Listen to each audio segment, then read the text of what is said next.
Vamos falar agora da filosofia do século XIX para o século XX.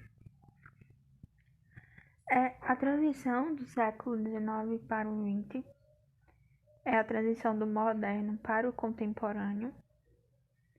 Temos como representantes Arthur Schopenhauer, não sei falar isso, Friedrich Nietzsche e Henri Bergson. Essa transição abre passagem para a filosofia existencialista, na busca então do homem concreto, a existência, a prática, a ética, a metafísica, os valores. Então aqui, o existencialismo, ele teve sua passagem aberta a partir da filosofia existencialista, ou a partir desse momento de transição do século XIX para o século XX. Com Arthur, a gente tem uma filosofia da vontade, da verdade não remunerada, uma verdade que não visa o interesse pessoal, mas a própria verdade em si. O mundo interior é a representação do sujeito. Os objetos externos que conhecemos dependem, sobretudo, da imagem que temos deles em nossa própria consciência. O mundo é fenômeno, o homem pode conhecer para além do fenômeno. Para lá, no existencialismo, alguns acreditavam que a gente só poderia ver o fenômeno e não sua essência mais. Arthur, ele diz que o homem pode sim conhecer além do fenômeno e das suas representações. Ele pode sim conhecer a coisa em si, porque a coisa em si ela existe e é independente do homem. O mundo como vontade própria. Temos as categorias de tempo, espaço e causalidade. A força é a vontade, a evolução infinita, invisível e primordial, que gera o movimento. A vida contínua é aspirada pelo crescimento insaciável, que gera angústia.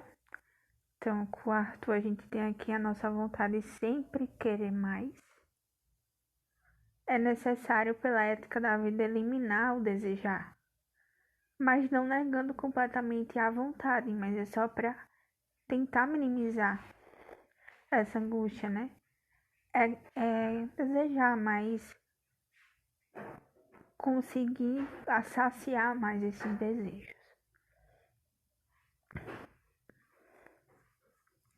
Friedrich Nietzsche.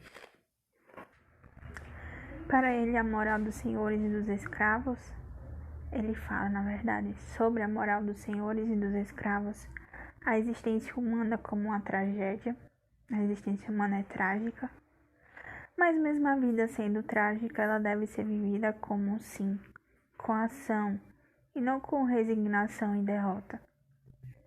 Moral do ressentimento e da compaixão. Os escravos pregavam a submissão e o ressentimento. Os senhores exaltam o individualismo, a coragem e a generosidade.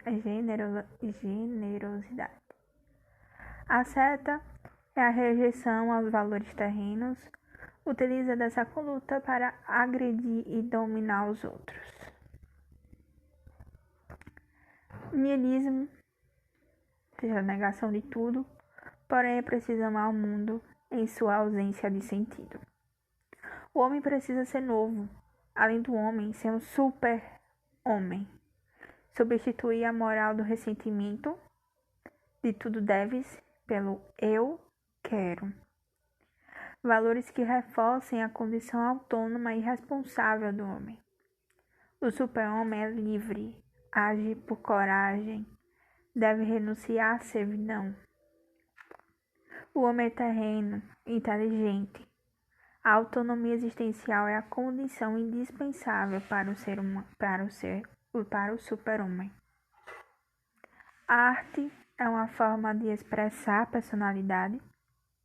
A filosofia analisa os valores morais e éticos produzidos pela ciência. O livre-arbítrio pode ser um erro, pois os homens foram sendo considerados livres apenas para poderem ser melhor julgados e punidos. Aí a visão de Fendi Sinestri. Então tem essa importância aqui, né, do super-homem. Substituiu tudo deves pelo eu quero. É ter coragem, renunciar à servidão, inteligência, autonomia. E ele considera o livre-arbítrio como um erro porque é uma forma de o homem vai escolher certo ou errado. E aí ele vai ser julgado e punido. Com Bergson, trazer a potência da evolução criadora, a dinâmica da consciência, espiritualismo evolucionista, a vida passada, presente e futuro. É a consciência, é a energia criadora em constante atividade, não pode ser reduzida à matéria.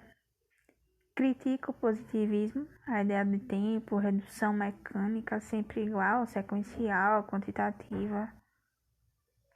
Cada instante é uma novidade, transcende mecanismos, é imprevisível, fundamentada na liberdade, não há determinismo. O passado influencia.